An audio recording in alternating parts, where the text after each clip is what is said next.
नमस्कार, मी भूषण करंदीकर. आपण पाहताय झी 24 तास. रहा एक पाऊल पुढे. जीवन मार्गदर्शन या नव्या कार्यक्रमात आपल्या सगळ्यांचं स्वागत. या कार्यक्रमात अध्यात्म, विज्ञान आणि ज्योतिषशास्त्र याविषयी आपल्याला मार्गदर्शन करण्यासाठी आमच्या स्टुडिओमध्ये आलेत प्रख्यात ज्योतिषाचार्य श्री आनंद कुमार.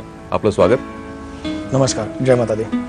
आपण यांच्याकडनं व्यवस्थित मार्गदर्शन जाणून घेणार आहोत, मात्र त्यापूर्वी त्यांची थोडीशी ओळख मी आपल्याला करून देतो. आनंद कुमार हे एस्ट्रॉलॉजिकल रिसर्च सेंटरचे संस्थापक संचालक आहेत. आनंद कुमार यांना ज्योतिष विषयाचा गेल्या 16 वर्षांचा अनुभव आहे. मुंबई, पुणे या महानगरांसह देशभरात अनेक लोक त्यांच्याकडे मार्गदर्शन घ्यायला येत असतात. तसंच सातारा जिल्ह्यातील वाईमधील पसरणीत त्यांची गोशाळा असून त्यात 85 गायी आहेत. अनेकदा लोक स्वतःचं भविष्य किंवा ज्योतिष पाहण्यासाठी ज्योतिषाकडे जात असतात. पत्रिका पाहिल्यावर त्यावर उपाय, तोडगे जाणून घेत असतात. पण त्याआधी आपल्या पत्रिकेतील ग्रहदशा आणि त्यानुसार आपल्या आयुष्याची दिशा म्हणजेच लक्ष निश्चित होणं आवश्यक आहे. ज्योतिषाचार्य आनंद कुमार यांचा या गोष्टीवर जास्त भर असतो. जीवन मार्गदर्शन या कार्यक्रमात आपल्याला दैनंदिन समस्यांवर सोपे उपाय सांगून यशस्वी सुखी जीवन जगण्याचा मार्ग आपल्याला दाखवला जाणार आहे. सध्या लग्न सराईचे दिवस आहेत, त्यामुळे याच विषयी आपण या पहिल्या भागात सविस्तर चर्चा करणार आहोत. आपला आजचा विषय आहे विवाह आणि वैवाहिक जीवन. आपलं पुन्हा एकदा स्वागत. खरं तर कसं होतं की ज्यावेळेला विवाह ठरवला जातो त्यावेळेला अनेक गोष्टींचा बारकाईने अभ्यास केला जातो. जसं की नोकरी आहे का, स्वतःचं घर आहे का, त्यानंतर पगार किती मिळतो, या सगळ्या गोष्टी पाहिल्या जातातच. पण अनेक वेळा असं दिसून येतं की मुलगा किंवा मुलगी उच्च शिक्षित असतात, नोकरी चांगली असते, कौटुंबिक परिस्थिती चांगली असते, मात्र लग्न जुळताना अनेक अडथळे येत असतात. तर नेमकं असं का होतं आणि यात सगळ्यामध्ये पत्रिका पाहताना नेमक्या कोणत्या गोष्टी महत्वाच्या असतात, कोणत्या गोष्टी पाहिल्या पाहिजेत? नमस्कार. मी एक अंदाची गोष्ट सांगू शकेल की पत्रिका पाहते वेळा मुलाचं शिक्षण चांगलं झालेलं आहे, त्याला उत्तम नोकरी आहे, दिसायला सुंदर आहे, परंतु त्या मुलाचा तो मुली लग्न न होण्याचं कारण त्या पत्रिकेतल्या काही स्थानांमध्ये काही अशुभ ग्रहांची स्थिती असू शकते. पत्रिका पाहते वेळेला त्याचं लग्नस्थान म्हणजे टोटल 12 स्थानांपैकी काही महत्वाची 7 स्थानं विवाहासाठी तरी पूरक आणि पोषक असतात. त्यातल्या त्या स्थानांमध्ये कुठे ना कुठे काही ना काही ग्रहांची अशुभ दशा असल्याशिवाय त्या मुलाचं अथवा त्या मुलीचं लग्न ठरण्यात अडचणी येण्यासाठी ते एक कारण असतात.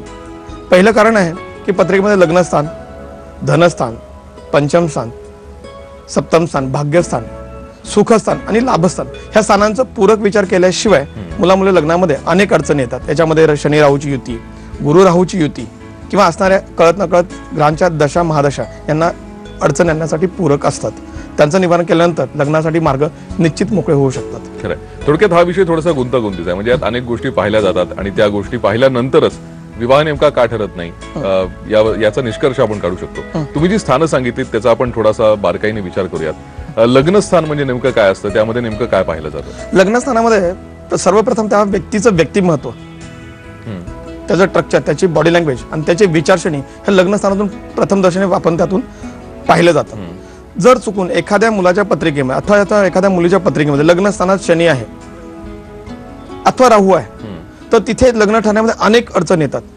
बहुतांशी सर्वसामान्य ज्योतिष पाहतात मंगळ, लग्नात मंगळ आहे, लग्नात विलंब असे सांगून मोकळे जातात. पण तिथे गुरु आहे, तिथे शनी आहे, किंबहुना राहू केतू, जर कोणी पापग्रह असेल तर लग्नामध्ये अडचणी येतात. त्या मुलाच्या व्यक्तिमत्वात काही ना काही गडबड असू शकते, विचार काही ना काही गडबड असू शकते, म्हणून त्या मुलाचं लग्न ठरण्यात अडचणी येतात. असंच काही व्यक्तिमत्व म्हणजे लग्न कोशकाचा विषयच व्यक्तिमत्वाचा विचार तिथं अतिशय महत्वाचा करणं गरजेचं असतो. बरं, धनस्थानामध्ये कसला विचार होतो? त्याची आर्थिक परिस्थिती आणि आत्ताची परिस्थिती आणि भविष्यातली परिस्थिती या धनस्थानावरून त्याचा विचार करणं अतिशय गरजेचं आहे. आणि तेवढंच धनस्थान त्याला पूरक आणि मारकही आहे. चुकून धनस्थानामध्ये गुरु आहे, धनस्थान गुरु उत्तम आणि उच्चीचा मानला जातो, पण तो मृत अवस्थेत असेल तर लग्नानंतर त्याची खळखळ असणार आहे. म्हणजे येण्याचे सोर्स एखाद दुसरा आहे तर जाण्याचे 10 सोर्स असतात. आधी 2 हाताने कमवत होता, 4 हाताने खायला घालत होता, पण पुढे जे खर्च वाढणार आणि ते खर्च त्याला पुरे पडणार नाहीत. मग त्यामुळे धनस्थानाचा विचार होणं अतिशय गरजेचं आहे. पंचम स्थान म्हणजे नेमकं काय? पंचम स्थानातून त्याचे संतान सुख आणि लैंगिक सुखाचा विचार केला जातो आणि तोही तेवढाच महत्वाचा विषय आहे. पंचम स्थानात जर चुकून अशुभ ग्रहांची दृष्टी असेल किंवा अशुभ ग्रह तिथं असतील तर संतान होण्यामध्ये विलंब किंवा अनेक आमच्याकडे क्लायंट येतात, लग्नाला 4 वर्ष झाले, 10 वर्ष झालेत, सायंटिफिकली डॉक्टरांचे रिपोर्ट सगळे नॉर्मल असतात, मात्र संतान त्यांच्या आयुष्यात नसते, तर तो एक विषय अतिशय महत्वाचा असतो. तर संतान हा विषय हा पंचम स्थानातून पाहिला जातो. तिथून शारीरिक सुख आणि शिक्षणही पाहिलं जातं. अच्छा. आता शिक्षणाचा विषय नाही घेत आपण संतांचा विषय विवाहासाठी बोलतो आहोत, तर तिथे संतान आणि शारीरिक सुखाचा विचार करण्यासाठी पंचम स्थान तेवढं पूरक आणि पोषक मानलं जातं. त्यामुळे संतान स्थानात पंचम स्थानाचा विचार सर्वांगीण होणं गरजेचं आहे. त्या ग्रहावर कोणत्या अशुभ ग्रहाची दृष्टी, त्या ग्रहात शुभ जरी ग्रह बसलेला असेल, रवी आहे पंचम स्थानात, रवी स्वग्रही उच्चीचा मानला जातो, मात्र तो मृत अवस्थेत असेल तरी संतान होण्यामध्ये विलंब येतो. हा तेवढाच महत्वाचा विषय आहे. त्यामुळे तिथे रवी आहे, सर्वसामान्य ज्योतिष पाहतात बाबा रवी पंचमात आहे, पुत्र होईल. पण अनेक अशा केसेस मी पाहिलेल्या आहेत की 10 वर्ष झाले संतान नाही, पुत्र आणि पुत्री नाही, मुलगाही संतानच नाहीये. तर कारण तो मृत अवस्थेत आहे, म्हणून त्यामुळे त्या ग्रहांच्या अवस्थाही पाहणं तेवढंच गरजेचं आहे. म्हणून पंचम स्थान संतांच्या विषयात पाहणं गरजेचं आहे. मग तिथे मुलगा होईल की मुलगी होईल तो दुय्यम भाग, मात्र संतानाविषयी पंचम स्थानात पाहिलं गरजेचं असतं. म्हणून संतान स्थानाचा विचार होणं गरजेचं आहे. सप्तम स्थान नेमकं काय भूमिका बजावतं? सप्तम स्थान हा भावी जोडीदाराची लाईफ, दोघांची विचाराची बॉन्डिंग, लाईफस्टाईल आणि दोघांमध्ये असणारा विचारांचं बंधन भावी जोडीदाराविषयी हे सप्तम स्थानातून पाहिलं जातं. आणि सप्तम स्थान तेवढंच महत्वाचं आहे, दोघांचे विचार मानसिक, शारीरिक, भौतिक, प्रापंचिक, कौटुंबिक ह्या सगळ्या विषयांना सप्तम स्थान तेवढंच पूरक आहे. कारण दोघं तर व्यवस्थित विचाराने असतील, तनाने, मनाने, धनाने असतील तर ते संसार अतिशय सुखकारक आणि उत्तम होण्यासाठी चांगला काळ असतो किंवा चांगलं होतं. म्हणून सप्तम स्थान हे तेवढंच महत्वाचं आहे. अच्छा. लाभस्थान म्हणजे मला असं वाटतं आयुष्यात येणारे लाभ असावेत. हा, मग तो प्रापंचिक असतील, मी सध्या आर्थिकच म्हणेल. आता मुंबई महानगरात आपण राहतोय आणि आज सगळ्या कॉम्पिटिशन युगामध्ये सगळ्यात महत्वाची सोर्स ऑफ इन्कम, आज माझी सोर्स ऑफ X रुपये आहे तर माझी पत्नी आल्यानंतर मला Y रुपये व्हायला पाहिजे, X+2 व्हायला पाहिजे, ही ते लाभस्थानावर तुमच्या लक्षात येते. म्हणजे ज्यांच्या आयुष्यात येणार धर्मपत्नी अथवा पती आल्यानंतर त्यांची आर्थिक खीळ कुठे पडणार नाही ना. लाभस्थानात कोणत्या अशुभ ग्रहांची तर स्थिती तर नाही ना. मी अनेक पत्रिकेत पाहिलेलं आहे, लाभस्थानात गुरु आहे, उच्चीचा मानला जातो, पण तो नीच रशीत आहे किंवा वक्री आहे तर त्यांची खळखळाट होते. म्हणजे अगदी लग्नाच्या पर्यंत, लग्ना दिवसापर्यंत त्यांच्या आयुष्यात उत्तम अलबेल असते, लग्न ठरेपर्यंत अलबेल असते, लग्न ठरल्यानंतर अलबेल असते. मात्र लग्न झालं 4 महिन्यांनी नोकरी जाते आणि परत ती गडबड पाहायला मिळते आणि मग ते वैफल्य, नोकरी जाते, मुलाच्या होता मुलीची, एकट्याच्यावर जबाबदारी पडते आणि मग लाभातल्या काहीतरी गोष्टी दुसऱ्यावर मारल्या जातात. मग तुझ्यामुळे झालं, माझ्यामुळे झालं, हे त्यामुळं पत्रिका मिलन होणं, पत्रिका पाहणं तेवढंच गरजेचं आहे. मग स्थानाबल किंवा त्या ग्रहांच्या अवस्था तेवढ्याच तिथं महत्वाच्या असतात. सुखस्थान, कारण सुख हे मला असं वाटतं प्रत्येक नवविवाहित जोडप्याला आवश्यक असतं आणि त्या संपूर्ण सुखाचा विचार सुखस्थानात केला जातो. हा, मी चतुर्थ स्थानातून सुखस्थानाचा मी विचार नक्कीच करेल. आज सुखस्थानात 2 पद्धती विचार करणं गरजेचं आहे. मग ते मानसिक असेल, भौतिक असेल, प्रापंचिक असेल, कौटुंबिक असेल किंवा शारीरिक असेल. आपण कामावरून थकून भागून आल्यानंतर आपल्याला जी सुखाची गरज आहे, घर 4 भिंतींच्या आतमध्ये आल्यानंतर आपल्याला जे रिलॅक्सेशन किंवा मानसिक समाधान हवं असतं हे चतुर्थ स्थानातून पाहिलं जातं. मग तिथे आईचं स्थानही आहे, तिथे सासूही पाहिलं जाते. मुलगी आईच्या घरात असते तेव्हा आनंदित असते, मात्र इथे आल्यानंतर मुलाच्या नवऱ्याच्या पत्रिकेमध्ये सुखस्थानामध्ये जर अशुभ ग्रहांची स्थिती असेल, उदाहरणार्थ मंगलिक असेल, तर तिथे वाद, कल आणि मनस्ताप होतो. दिवसभर काबड कष्ट करणं, नोकरीवर करणं किंवा व्यवसायात करणं आणि घरी आल्यानंतर बायकोची नवऱ्यावर, नवऱ्याची बायकोवर लहानसहान गोष्टी जर मतभेद झाले तर सुख छिनलं जातं आणि त्या घरामध्ये वैफल्यग्रस्त किंवा तिरस्कार होण्यासाठी जास्त वेळ लागत नाहीये. त्यामुळे सगळ्यात महत्वाचं सुखस्थान हे तेवढंच महत्वाचं आहे. त्यातल्या तर मी मुंबईकरांसाठी खास म्हणेन की मुंबईकरांमध्ये, मुंबईला जर 15 वर्षाला प्रॅक्टिस करतोय, या प्रॅक्टिसमध्ये मला लक्षात आलं की परळ, लालबागसारख्या एरियामध्ये घरं फार लहान आहेत. त्याच कुटुंबात त्या आईवडिलांनी संसार केलेला असतो, पण नवविवाहित लोकांना तिथे ते घर लहान आहे कारण ते वडिलांचं होतं. हो बरोबर, वडिलांचं सुखस्थानात अलबेल, मंगळ होता वगैरे वगैरे सगळं व्यवस्थित होतं, पण त्या मुलाच्या पत्रिकेमध्ये येणाऱ्या नववधू त्या सुखस्थानामध्ये आज अनकम्फर्टेबल स्वतःला मानते. त्यामुळे हा घर, हा विषय मुंबई महानगरामध्ये तरी त्याच्यावर लग्न मोडण्याचे एक प्रमाण अतिशय झालेलं आहे. कारण जर त्या मुलामध्ये मंगळ, चतुर्थ स्थानामध्ये मंगळ असेल, शनी असेल, राहू असेल, द्वादश स्थानामध्ये जर कोणत्या अशुभ ग्रहाची दृष्टी असेल तर त्या सुखामध्ये व्यत्यय येतो. आणि आज मुंबईमध्ये एवढ्या महागाईच्या काळात घर घेणं, लाखाचं घर घेणं आणि त्या घराचा आनंद घेणं आजच्या नवयुवकांना फार कठीण जात आहे. त्यामुळे हाही विषय सुखस्थानाचा महत्वाचा आहे आणि ह्याला सगळ्यांना उपाय आहेत. म्हणजे आज लोक मला घर नाही म्हणून मी लग्न होत नाहीये, ही जी छोटीशी गोष्ट लोक घेऊन राहतात, ह्याला मी सांगेल की ह्याला पर्याय अनेक आहेत. ह्याला पर्याय अनेक आहेत. ह्या पर्यायांच्या दिशेने तुम्ही जाणं गरजेचं आहे. तुम्हाला लक्झरी लाईफस्टाईल मेंटेन करायला काही प्रॉब्लेम नाही, त्यासाठी तुमचे विचार बदलणं होतं, पण तुमच्या शुक्राचं परिवर्तन होणं गरजेचं आहे. म्हणजे तुमच्या बायकोचं विचार परिवर्तन होणं गरजेचं आहे. लग्न झालं असेल तरी सुद्धा किंवा लग्न होणार असेल तरी सुद्धा दोन गोष्टी सुखात अतिशय महत्वाच्या असतात असं मला तरी वाटतं. माझा 15 वर्षांचा अनुभव तर तेच सांगतो. थोडक्यात आपण असं म्हणूया की पत्रिका पाहणं लग्नाआधी हे आवश्यक आहे, पण त्याचबरोबर एक महत्वाचा विषय येतो ते म्हणजे गुणमिलन. आणि ते गुणमिलन करावं का, किती गुण जुळणं अपेक्षित आहे याविषयी तुमच्याकडनं जाणून घेऊयात. मात्र त्यापूर्वी वेळ झाली आहे एका छोट्याशा ब्रेकची. आपण कुठे जाऊ नका, पाहत राहा झी 24 तास, रहा एक पाऊल पुढे.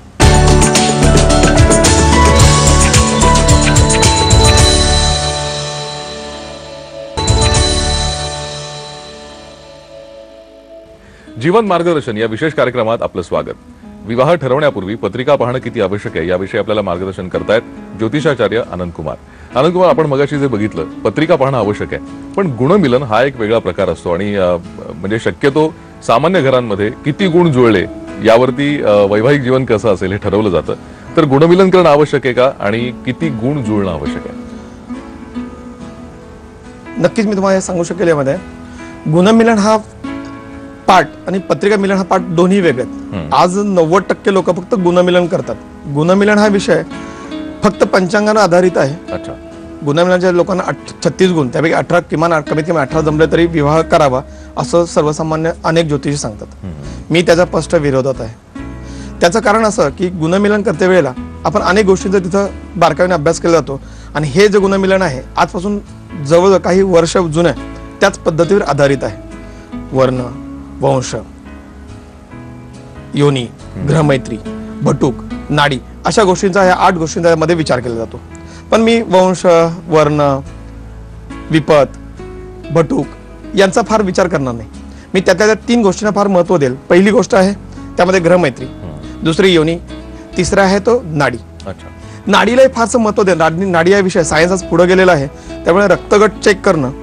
रक्तगट म्हणजेच ज्योतिषशास्त्रामध्ये नाडी आम्ही गृहीत धरून चालतो. फार पूर्वी सायन्स डेव्हलप नव्हतं त्यावेळेला एक नाडी म्हणजे एक रक्तगट असावं असा एक समज होता ना आजही 90% तसाच आहे. जर रक्तगट एक आहे मात्र तुम्ही नाडी एक आहे तर रक्तगट चेक करा.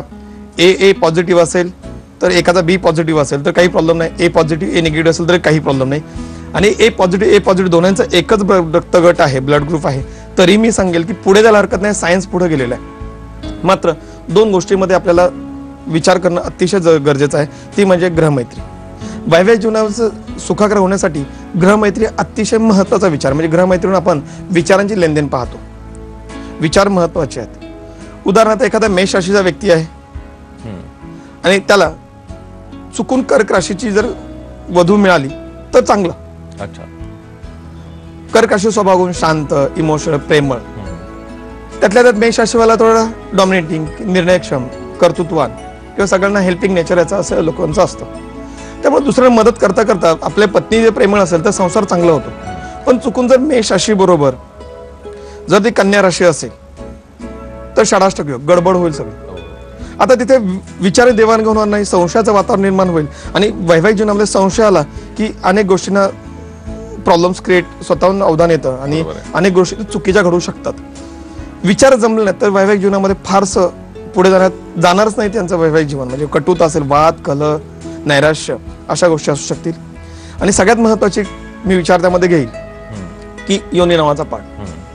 पंचांगमध्ये हा योनीला फार अतिशय महत्व आहे. मी साधं उदाहरण देईल की मांजर योनी बरोबर जर वानेर योनीचं लग्न झालं तर तुम्ही कल्पना करा दोघांची वैवाहिक जीवन शारीरिकदृष्ट्या एकनिष्ठा तर कशी असेल. किंबहुना हत्ती योनी बरोबर जर सर्प योनीचं लग्न झालं तर अशा वेळेला परिस्थिती काय असेल याची कल्पना न केलेलीच बरी. मग अशा लग्न होतात आहे. प्रेमविवाहामध्ये कोणी पत्रिका पाहत नाहीत, तिथे चुकून 10तल्या एखाद दुसरी पत्रिका जमते आणि बाकी तुम्ही आम्ही प्रेमविवाहात पाहिलं असेल की बाबा तिथे मन जमणं, विचार जमणं आणि आर्थिक सोबतता असणं तर वैवाहिक जीवनामध्ये सुखकारक पुढे जाणं शक्य असतं. नाहीतर जर तुमचे विचार जमले नाहीत आणि योनी हा शारीरिकदृष्ट्या एकनिष्ठता नसेल तर संशयाचं वातावरण निर्माण होतं आणि पती पत्नीमध्ये वैफल्यग्रस्त येते. किंवा पती पत्नीमध्ये दोघांमध्ये चुकून पाय घसरण्याचे चान्सेसही जास्त असू शकतात.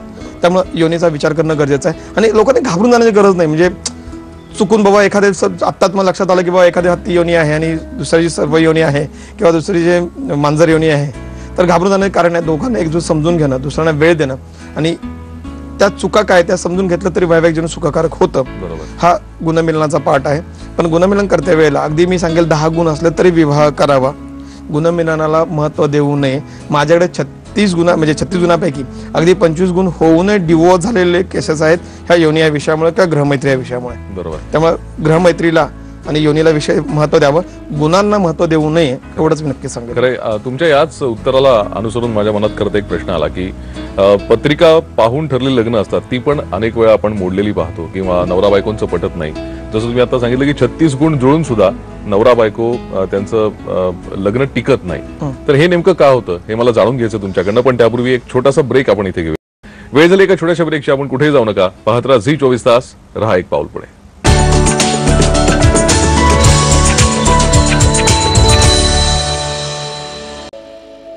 जीवन मार्गदर्शन या विशेष कार्यक्रमात आपलं पुन्हा एकदा स्वागत. ज्योतिषाचार्य आनंद कुमार आपल्याला मार्गदर्शन करतायत. विवाह करण्यापूर्वी पत्रिका नेमकी का पाहावी. मगाशी आपला जो विषय सुरू होता की पत्रिका पाहून केलेली लग्न सुद्धा फार काळ टिकत नाहीत किंवा 36 गुण जुळलेले असतानाही त्यांचं वैवाहिक जीवन यशस्वी होत नाही. असं नेमकं का होतं? याला काही वेगळी आणखीन कारण आहेत? म्हणजे तुम्ही वेगवेगळ्या गोष्टी सांगितल्यातच, नाडी असेल, योनी असेल, या गोष्टी बघितल्या पाहिजेत. पण याच्याही व्यतिरिक्त काही गोष्टी आहेत की ज्या आपण बघायला पाहिजेत. नाही, आता त्यात गमतीचा विषय फार महत्वाचा. आज मुंबई आणि उपनगरात किंवा महाराष्ट्रात मी जे अनेक ज्योतिषांना अभ्यास केला, एक रिसर्च सेंटर चालवतो म्हणून मी एक संशोधनाचा विषय म्हणून तुम्हाला सांगू इच्छितो. तर 90% लोक म्हणजे 10तले 9 लोक फक्त गुणमिलन करतात, पत्रिकेचा विचार करत नाहीत. म्हणून हे सगळे डिवॉर्स वगैरे होण्याचे कारण आहेत. बरं. त्यांनी जर दोन्ही पॅरलल पाहिलं म्हणजे 10तले 9 लोक फक्त गुणमिलन करतात. माझ्या मुलाच्या पत्रिका जमले, एवढे गुण जमतायत, विषय संपला. बरं, गुण जमत नाहीत, मग नवरस नाव पहा, नवरस नाव लग्न करून टाका. मग हे नाव चालू नाव बघा, चालू नाव लग्न करून टाका. तर मी अशा लोकांना सल्ला देईल की पाहूच नका, जे होईल ते ईश्वर भरोसा आहे, तुमच्या कर्माने होईल. मात्र तेवढंही आपण सोडून देणं चालणार नाही. तिथे तुम्ही पत्रिका पाहणं अतिशय महत्वाचं आहे. पत्रिका पाहणे महत्वाचं म्हणजे की पहिलं त्या व्यक्तीचं, मेल अथवा फिमेल, मुलगा अथवा मुलीचं व्यक्तिमत्व कसं आहे, विचार कसे आहेत, आर्थिक सुबत्ता असेल की नाही, शारीरिकदृष्ट्या एकनिष्ठ, पंचम स्थान शारीरिकदृष्ट्या एकनिष्ठ राहील की नाही, संतान बाबतीत काही प्रॉब्लेम नाहीत ना, भविष्यात दीर्घ आजारांसंबंधित काही प्रॉब्लेम नाहीत ना, वैवाहिक जीवन जोडीदार एक दुसऱ्याला आयुष्यभर साथ देतील ना, अल्पायू दोघांपैकी एक कोणी नाही ना, हे सप्तम भावांचं कळतं. भाग्यातून नशिबात काही अभद्र गलित वाईट काही पेरून ठेवलं नाही ना, ह्या गोष्टींचा विचार होणं गरजेचं आहे. स्वस्वाभिमान, दोघांची आज नोकरी आहे, भविष्यात जोपर्यंत हातपाय चाललेत, जोपर्यंत त्यांची मानसिकता नोकरी करण्याची आहे तोपर्यंत अर्थजन करू शकतील ना, आणि सगळ्यात शेवटी घरात आल्यानंतर सुख शांती आनंद मिळेल ना, ह्या गोष्टी तेवढ्याच महत्त्वाच्या आहेत. म्हणून पत्रिका मिलन होणं गरजेचं आहे, गुणमिलन तेवढं गरजेचं नाही. गुणमिलनामध्ये 2 महत्त्वाचे विषय आहेत की त्यांची नाडी, आणि पुन्हा मी सांगेल की ग्रहमैत्री आणि योनी आणि नाडी ह्या 3 गोष्टी महत्त्वाच्या आहेत. मात्र गुरुबळ हा पत्रिकेतूनच कळतो. गुरुबळ ज्याचं चांगलं आहे, ज्यांच्यावरती आईवडिलांचा आशीर्वाद चांगला आहे, सत्कर्मी आहेत, सत्संगात आहेत, त्यांच्या बाबतीत असे प्रॉब्लेम फार कमी प्रमाणात घडतात, मात्र घडतात जर त्यांच्या पत्रिकेतलं अशुभ दृष्टी असेल तर. आता एवढं सगळं ऐकल्यानंतर लोकांनी घाबरून जातील, पण मी सांगेल घाबरून जाण्याचं काहीच कारण नाही आहे. कारण प्रत्येक विषयाला, जसं प्रत्येक जन्माला आलेल्या व्यक्तीचा अंत आहे, प्रत्येक जीवमात्राला अंत आहे, तसं तुमच्या पत्रिकेतल्या विशिष्ट ग्रहांचा अंत होतो. मात्र त्याची वाट तुम्ही पाहू नये. चांगल्या ज्योतिषांकडून, चांगल्या योग्य लोकांकडून तुम्ही मार्गदर्शन घ्यावं, असंच मी तुम्हाला थोडक्यात सांगेल. त्यामुळे पत्रिका पाहणं, पत्रिका मिलन करणं हे महत्त्वाचं आहे गुणमिलनापेक्षा. म्हणून तुम्हाला पत्रिका मिलन करायला आवर्जून सांगेल. थोडक्यात आपण असं म्हणू शकतो की आजार झाल्यानंतर उपचार घेण्याच्या ऐवजी तो होऊ नये म्हणून यासाठी दक्षता घ्या. तुम्ही केव्हाही आजार झाल्यानंतर डॉक्टर जाऊन तपासणी करण्यापेक्षा मी जर स्वतःला मेंटेन करतोय तर मला भविष्यात आजार होऊ नयेत, माझं वैवाहिक जीवन सुखकारक व्हावं म्हणून तुम्ही या विषयाचा एक गाईडलाईन म्हणून, एक विजन दिशा म्हणून तुम्ही याचा अनुभव घ्यायला हरकत नाही, याचं मार्गदर्शन घ्यायला हरकत नाही आहे. वाईट कोणाच्याच आयुष्यात कधीच कोणी मागत नाहीये, मात्र यांच्या आयुष्यात घडतं. असे माझ्याकडे असंख्य उदाहरणं आहेत. उदाहरण देऊ शकाल? पुण्यातला एक नामवंत व्यक्ती आहे, माझे फार जुने क्लायंट आहेत. कोणती छोटी मोठी गोष्ट माझ्याकडे विचारायला येत होते. मुलाचं लग्न ठरवण्यात आलं, आम्ही जवळजवळ त्यांनी 10-15 पत्रिका पाहिल्या होत्या. मी त्यांना उपाय सांगितले, श्रद्धेने त्यांनी उपाय केले. एक चांगलं नामवंत घरातून त्यांना स्थळ आलं. आता नामवंत घरातलं स्थळ आलं तर योगाने षडाष्टक योग तिथे निघाला. मी विरोध केला, बाबा मी तरी तुम्हाला ज्योतिष म्हणून सल्ला देणार नाही, कारण तुम्ही माझे यजमान, जुने यजमान आहात. तुम्हाला मी सल्ला देणार की ह्या मुलीवर लग्न करा. म्हणजे मुलगी चुकीची असं अजिबात नाहीये, मुलगा चुकीचा असं अजिबात नाहीये. दोघांच्या पत्रिकेतले काही ग्रहदोषाचं आपण निवारण केलेलं सुद्धा आहे. पण षडाष्टक योगाचं असल्यामुळे मी तुम्हाला सहमती देणार नाही. आता गमतीचा विषय काय झाला, दोन्ही कुटुंब नामवंत, लग्न झालं, टमाटोला लग्न झालं, लग्नाला लाखो रुपये खर्च केला, लग्नाला लाखो रुपये खर्च केला. आणि दुर्भाग्याची गोष्ट अशी की षडाष्टक योग असल्यामुळे 21 वर्ष त्यांच्या चुकीचं त्यांच्या जीवनात घडलं. मुलगा आज या दुनियेत नाहीये. त्यानंतर अनेक ज्योतिषांना, दोन्ही कुटुंबात अनेक ज्योतिषांना पत्रिका दाखवल्या, षडाष्टक योग, षडाष्टक योग. सगळ्यांनी षडाष्टक योगचा बाव केला, पण निष्कर्ष करण्यावर कोणी गेलं नाहीये. मात्र म्हणजे तुम्ही पत्रिका न पाहिल्यामुळे किंवा एखाद्याचं न ऐकल्यामुळे असं तुमच्या आयुष्यात घडू शकतं, हे तेवढं सत्य आहे. हा विषय इतका मोठा आहे की एवढ्या कमी वेळात हा विषय पूर्ण होणं शक्य नाही. नक्कीच नाही, नक्कीच. त्यामुळे आपल्याला वेळेची मर्यादा आहे. तुम्ही आज इथे आलात आणि इतकं छान मार्गदर्शन केलं, त्याबद्दल आपले आभार. आपण पुढच्या भागात पुन्हा भेटूयात आणि याच विषयीचं मार्गदर्शन तुमच्याकडनं जाणून घेऊयात. नक्कीच. जीवन मार्गदर्शन या विशेष कार्यक्रमात आज इथेच थांबतोय. ताज्या बातम्यांसाठी आपण पाहत राहा झी 24 तास. रहा एक पाऊल पुढे.